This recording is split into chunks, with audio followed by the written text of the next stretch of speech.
Assalamualaikum. This is Rabia Rashid and you're watching our lectures. और अल्हम्दुलिल्लाह सुम अल्हम्दुलिल्लाह मेरी एलोकेशन नहीं हुई। और ये वीडियो बनाने का मकसद ये है कि मैंने कहा पहले जल्दी जल्दी बना दूँ, इससे पहले कि लोग मुझे अफसोसनाक मैसेजेस करके और ताज़ियत कर कर के रुला दें। मुझे फ्रैंकली स्पीकिंग कुछ भी नहीं फ़ील हो रहा अभी। पता नहीं उसके बाद शायद मुझे कुछ अरसा कोई रहे कोई सैडनेस, क्योंकि ऑब्वियसली 3 साल आप किसी एक चीज़ को देते हो और फिर वो नहीं होता। तो पहले पार्ट में तो मुझे मेरी होप्स बड़ी हाई थी, मेरे जब तक क्वालिफ़ाई नहीं किया था आई वाज़ वेरी सैड। और अब जब इतनी ज़्यादा उम्मीदें भी थी, सारा कुछ था, तो अब नहीं हुआ, तो अब मुझे ज़्यादा होना चाहिए था। बट फ्रैंकली स्पीकिंग अभी कुछ नहीं फ़ील हो रहा। लेकिन एक चीज़ जो है ना, मुझे जिसका डर महसूस हो रहा है वो उन लोगों की तंज़ियाँ, नज़रें हैं, उनकी बातें हैं जो ऑब्वियसली जिनको शुरू में भी कोई ख़ास खुशी नहीं थी मेरा कुछ भी करने से, जिनकी सामने मेरी हैसियत जो है ना, वो कभी भी एक रिस्पेक्टेबल इंसान की नहीं रही। और जो दूसरी तरफ वो लोग हैं जिन्होंने मेरे लिए बहुत ज़्यादा दुआएँ की थीं, वो उदास थे, वो मेरे लिए परेशान थे और वही मुझसे अफ़सोस भी कर रहे हैं। तो मैं उनको यही कहूँगी कि अल्लाह का बड़ा शुक्र है, अल्लाह का बड़ा एहसान है, अल्लाह ताला हमारी स्ट्रेंथ्स और वीकनेसेस को देखते होते हैं। और मेरे लिए this is not end of life. बहुत कुछ है अभी मेरी लाइफ़ में ना। और मेरे साथ बहुत सारे ऐसे लोग थे जिनके पास मतलब मेरे पास वो सारा कुछ है जो अभी उनके पास नहीं है। I really feel sad for them. अल्लाह ताला उनके लिए जो है ना आसानियाँ करे, उनके लिए अटेम्प्ट्स जो है ना अगली अटेम्प्ट्स में उनका हो। मेरे दिल में उनके लिए बहुत दुआएँ आ रही हैं।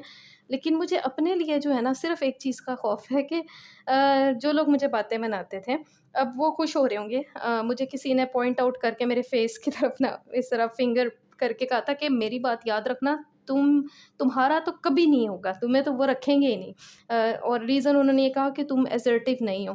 तो ठीक है, आई वाज़ नॉट असर्टिव और मैं होना भी नहीं चाहती उस तरह की बदतमीज़ इंसान के जो दूसरों का दिल तोड़े और दूसरों से बदतमीज़ी करे और सिर्फ़ लोगों का पैसा और स्टेटस देख के उसकी इज़्ज़त करे। तो मुझे तो ऐसा होना भी नहीं है। तो मुझे उससे कोई फ़र्क नहीं पड़ता अगर वो लोग जो है बस अल्लाह ताला मुझे हौसला दें कि मैं उनको दरगुज़र कर दूँ, उनको बर्दाश्त कर लूँ और उनको हमेशा की तरह माफ़ कर दूँ। और बाकी यानी I am not feeling anything like that.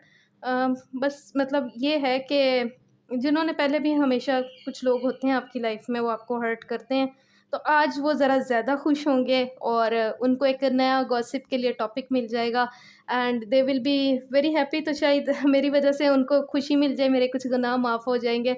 और बस यानी ये है, थोड़ा-सा चल रहा है। बाकी जो रिज़ल्ट आने के बाद घर में होना था वो मैं उसका अरेंजमेंट अभी से कर रही हूँ। बच्चों को मैंने केक और पिज़्ज़े का जो है वादा किया हुआ था, तो वो अभी थोड़ी देर तक ऑर्डर कर रही हूँ, क्योंकि ज़ाहिर है बच्चे तो बच्चे हैं। फिर वो कह रहे हैं कि अ, बल्कि वो मेरी बेटी काफ़ी सेंसिटिव है, तो वो परेशान हो रही थी। वो कह रही थी, "अब फिर क्या होगा? मैंने तो दुआएँ की थी इतनी।" मैंने कहा, "अच्छा, आप अल्लाह का शुक्र अदा करो ना, मामा आपको छोड़ के अब कहीं नहीं जाएगी।" ऑब्वियसली ट्रेनिंग के लिए तो फिर जाना ही था ना 2 साल, तो अल्लाह ताला ने पता नहीं इन बच्चों के लिए या मुझे तो नहीं पता ना कुछ भी आगे-पीछे का, दाएँ-बाएँ का, व्हाट इज़ लाइफ़ अबाउट, अल्लाह ताला सारा कुछ जानते हैं। तो हो सकता है कि जो चीज़ें मेरी स्ट्रेंथ्स नहीं थी, जो मेरा फ़ील्ड नहीं था, अल्लाह ताला मुझे उसमें नहीं डालना चाहते थे। और हो सकता है कि अल्लाह ताला ने मेरे लिए इज़्ज़त और मेरे लिए रिस्क जो है वो मेरी ही जगह पे रखा है जहाँ पे मैं हूँ। अल्लाह ताला के पास तो बहुत सारी चीज़ें हैं, बहुत रिस्क है, बहुत बेशुमार ख़ज़ाना है। तो मुझे नहीं फ़ील हुआ, पता नहीं। अब जो है ना यानी उन लोगों के लिए तो ज़िंदगी सारा कुछ है ना, ज़िंदगी में पैसा हो, स्टेटस हो, जिन लोगों को अभी यानी बहुत खुशी हो रही है कि अच्छा इसके साथ अच्छा हुआ। तो जो लोग यानी सीधे-साधे हैं मेरे जैसे, मुझे उनका भी हो रहा है कि आप लोग सैड ना हो। इंशाल्लाह बहुत अल्लाह ताला जो है ना बड़े करीम है, अल्लाह ताला बहुत अच्छे हैं, अल्लाह ताला किसी का जो है ना किसी के साथ बुरा नहीं करते। और बल्कि रिज़ल्ट आने से कुछ देर पहले जो है ना किसी ने हमारे क्वालिफ़ायर्स ग्रुप में मैसेज भी किया था कि देखो एक वो भी दिन होगा जब अल्लाह ताला के सामने रिज़ल्ट्स खुलेंगे, उस दिन क्या सारों की हमें ये तो दुनिया है ना, थोड़ी-सी हमें एक रिज़ल्ट की इतनी टेंशन हो रही है, तो उस दिन क्या फीलिंग्स होंगी। तो यानी ये तो it's just a test, it was just a job, तो इतनी कोई बड़ी परेशानी का कोई पहाड़ नहीं टूट पड़ा। तो बाकी जो हैं पहाड़ तो मैं कहती हूँ बड़ा हौसले वाले लोग हैं। एक ने ना शेयर किया हमारे ग्रुप में किसी ने कि बात चल रही थी कि रिज़ल्ट क्यों डिले हो रहा है या मतलब क्यों नहीं अब तक आ रहा, तो वो कोई लिटिगेशंस वगैरह चल रहे थे। तो वो किसी ने डोमिसाइल इश्यू पे बात की, तो एक लड़की जिसका डोमिसाइल का थोड़ा-सा इश्यू था, उसके कट ऑफ डेट के बाद उसने डोमिसाइल बनवाया था। तो उन उसको उन्होंने जो है ना पैनल ने यही कहा कि मतलब वो जो भी कहती मैं एक्सप्लेनेशंस दे रही थी, मुझे पता था ये लोग नहीं मानेंगे। तो उसका इंटरव्यू भी नहीं हुआ, साइकोलॉजिकल भी शायद नहीं हुआ, तो मतलब क्वालीफ़ाई करने के बावजूद उसको चांस ही नहीं दिया गया कि वो इंटरव्यू में भी आ सके। तो ऐसे भी तो लोग हैं ना जिनको इतने अरसे पहले से ही मतलब एक मायूसी दे दी गई। लेकिन वो मायूस नहीं थी। उसने यानी इतना पॉज़िटिव उसका रिस्पॉन्स था, उसने कहा कि हाँ एफपीएससी लॉस्ट मी, मतलब ये उनका लॉस है, मेरा लॉस नहीं है। और there are better things to do in life. तो उसने जो मतलब कुछ देर पहले की उसकी जो बात थी वही मेरे ज़हन में आ रही थी कि हाँ ये एफपीएससी का लॉस है, ये इट्स नॉट माय लॉस। तो ठीक है, मुझे ना रखें, उन्होंने एक अच्छा बंदा मिस कर दिया तो इट्स ओके। और मुझे पता है ना मेरी सेल्फ वर्थ मेरी नज़रों में क्या है, तो मुझे कोई फ़र्क नहीं पड़ता किसी से भी ना, कोई भी मतलब तंज़ करें या ठीक है, बस अल्लाह ताला मुझे हौसला दे।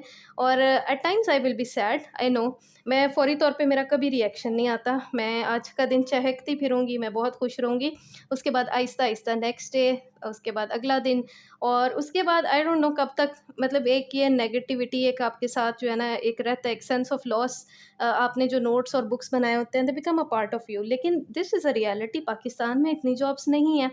तो जो लोग डिज़र्व करते हैं अल्लाह ताला ने उनको पहुँचा दिया उस जगह पे ना, हमें नहीं पता होता। बहुत सारे लोगों की मतलब हम लोग इतने लोगों से मिले, सबकी बहुत जो है ना स्ट्रगल्स थी, बहुत सारे लोग थे, उनकी लाइफ़ में इतना कुछ चल रहा था। तो हर किसी की कोई ना कोई पीछे एक कहानी होती है, कोई स्टोरी होती है, कोई मजबूरियाँ होती हैं, और अल्लाह ताला सारों को देख रहे हैं। और इसमें ना कोई मुझे नहीं लगा कि मेरा कोई बहुत बड़ा अभी नुकसान हुआ है। हाँ, मुझे बाद में ये फ़ील ज़रूर होता रहेगा कि ठीक है एक मेहनत की थी, लेकिन मुझे उसका ये भी होता है कि मैंने वो मेहनत अपने लिए की थी। इसने मुझे बहुत ज़्यादा चेंज किया, मेरा दिमाग दोबारा से रिवाइव हो गया। इवन यू नो जब मैंने मतलब like when I had my 4th kid, तो मैंने बहुत ज़्यादा वेट गेन कर लिया था, और मुझे यूँ लगता था कि अब मेरी लाइफ़ ख़त्म हो गई है। बिल्कुल, I felt like I was a मासी, ठीक है? लिटरली घर के काम करती थी और चिड़चिड़ी रहती थी। और फिर आहिस्ता-आहिस्ता मैंने वॉक शुरू की, इसलिए मैं आप लोगों को फ़िज़िकल फ़िटनेस का बहुत कहती हूँ। तो वॉक की और मतलब हेल्दी डाइट पे फ़ोकस करना शुरू किया, मेरी बॉडी चेंज होती गई, और मैंने उसके बाद मतलब दिमाग में भी नए-नए आइडियाज़ आने शुरू हुए, और उसके बाद जो है ना सीएसएस का मुझे ख़्याल आया। तो मुझे पहले साल अंदाज़ा हुआ कि मतलब यानी मैं चीज़ें रख के भूल जाती हूँ, मैं चीज़ें पढ़ के भूल जाती हूँ, कि कितना मेरा दिमाग सुस्त हो गया था। लेकिन उसके बाद पढ़ते, पढ़ते, पढ़ते और अब ऐसे हुआ कि चीज़ों पे नज़र डालो तो चीज़ें समझ आ जाती हैं, याद हो जाती हैं। अखबार पढ़ना इतना आसान लगने लग गया, 20-25 मिनट में आपने सारा अखबार पढ़ लिया। लोगों के रवैये समझ आने लग गए, लोगों को एनालाइज़ करने आ गया, लोगों से बातचीत करनी आ गई। तो इस चीज़ ने मुझे यानी इतना कुछ इस जर्नी ने दे दिया है, जो मतलब और भी बहुत सारी चीज़ें होंगी जो मैंने नोट नहीं की हैं चीज़ें, तो मैंने मेरे अंदर बहुत कमियाँ थी, और इस जर्नी में मैंने अपने आप को बड़ा इम्प्रूव किया। I enjoyed this journey, to be honest बहुत मज़ा आया इस जर्नी में। और बाकी अब आप लोग सुनाएँ हाल-चाल। और अच्छा लग रहा है मुझे, बहुत ज़्यादा अच्छा लग रहा है वीडियो बनाते हुए भी। बस ये है कि मेरे जो कह लो कि करीबी फैमिली वाले थे, जिनको बहुत मुझसे हाई होप्स थी, उम्मीदें थीं, थोड़ा-सा मुझे उनको देख-देख के और सैडनेस होगी, क्योंकि उन्हें बहुत ज़्यादा उम्मीद थी। तो लेकिन आफ्टर ऑल जब नहीं हुआ, तो मतलब मैं इसमें और कुछ नहीं, हमारे हाथ में तो कुछ भी नहीं होता ना। तो बस ये कि उन लोगों को तसल्ली देना और उन लोगों के चेहरे देखना, ये एक बड़ा मुश्किल काम होता है। तो वही लोग आपका हौसला होते हैं, और जब वही लोग टूट जाएँ तो आपका हौसला भी टूट जाता है। और उसके बाद उन लोगों की बारी आती है जो एन्जॉय करने आते हैं ना, आपकी नाकामी एन्जॉय करते हैं। तो उन लोगों को if they are listening to this video, मैं यही कहूँगी कि कोई फ़र्क नहीं पड़ता, क्योंकि इंसान को ना, हर इंसान को पता होता है कि कौन उसको पसंद करता है और कौन नहीं करता। तो जब आप किसी को इस तरह हर्ट करोगे, तो आपको यानी खुद भी अच्छा नहीं फ़ील होता। यू नो कि आप कितना लो गिर जाते हो। तो कर लो थोड़ा-सा अगर दिल हल्का करना है कर लो। तो लेकिन जो है ना कोई फ़र्क नहीं पड़ेगा क्योंकि आई नो जिन लोगों से इमोशनल अटैचमेंट होती है वो तो ऐसी हरकत नहीं करते और वो तो आपकी खुशी में खुश रहते हैं। तो फ़िलहाल मेरी खुशी इसी में है कि ठीक है, बहुत सारे लोग थे जो बड़े कॉम्पिटेंट थे, उनका नहीं हुआ और उसमें मेरी बेस्ट फ्रेंड भी थी। तो मुझे उसके लिए I am just feeling sad for her क्योंकि अब वो पीएमएस भी दे रही है। तो आप लोगों ने ना उसके लिए दुआ करनी है। पीएमएस का मेरा इंटरेस्ट नहीं है, तो मैं तो इस साइड पे नहीं जाऊँगी, लेकिन आप लोगों ने उसके लिए ख़ुसूसी तौर पे दुआ करनी है कि वो पीएमएस में टॉप करे, उसकी जो है ना सिलेक्शन हो। और बस स्ट्रगल है ना, बहुत सारे लोगों की स्ट्रगल है। बहुत सारे लोग हैं जिनका मैं नाम भी नहीं यहाँ पे ले सकती क्योंकि मैंने उनसे परमिशन नहीं ली। लेकिन दे दोज़ पीपल वर ग्रेट, उनके साथ बात करके, उनके साथ टाइम स्पेंड करके बड़ा अच्छा लगा। और अब नहीं हुआ उनका, तो मैं यही सोचती हूँ कि जॉब ज़रा ज़्यादा होनी चाहिए थी क्योंकि बड़े अच्छे-अच्छे लोग थे जो रह गए हैं। तो बाकी it's a matter of luck, बड़े अच्छे-अच्छे लोगों का हो भी गया है, I am happy for them.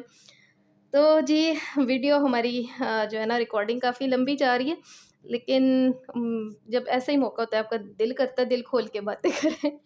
तो बस यही है, आई एम ओके।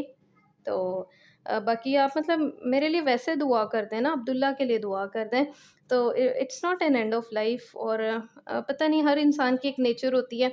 मैं यही सोचती थी कि मेरा हो भी गया तो मुझे क्या फ़ायदा होगा ना, क्योंकि मतलब जो चीज़ें आपने जो काम है वो तो बहुत टफ़ है। वो काम तो आप किसी को नहीं दिखा सकते ना, उसकी तो आप पोस्टें नहीं बना-बना के लगा सकते। तो जो आपके शशके हैं ज़िंदगी के, तो वो मेरा जैसा बंदा तो वो चाय का कप भी लगाते हुए सोचता है 10 दफ़ा कि ये जो है ना इस चीज़ की पोस्ट लगानी चाहिए या नहीं लगानी चाहिए। और जो आप लोग होटलिंग कर रहे हो या सैरें कर रहे हो, वो लोगों को चीज़ें दिखानी चाहिए या नहीं। तो इस तरह की सोच रखने वाला बंदा है तो उसको तो मतलब मुसीबत ही होती है ना बहुत ज़्यादा लाइफ में, इस तरह का ज़्यादा काम करना और सारा कुछ। तो इट्स ओके।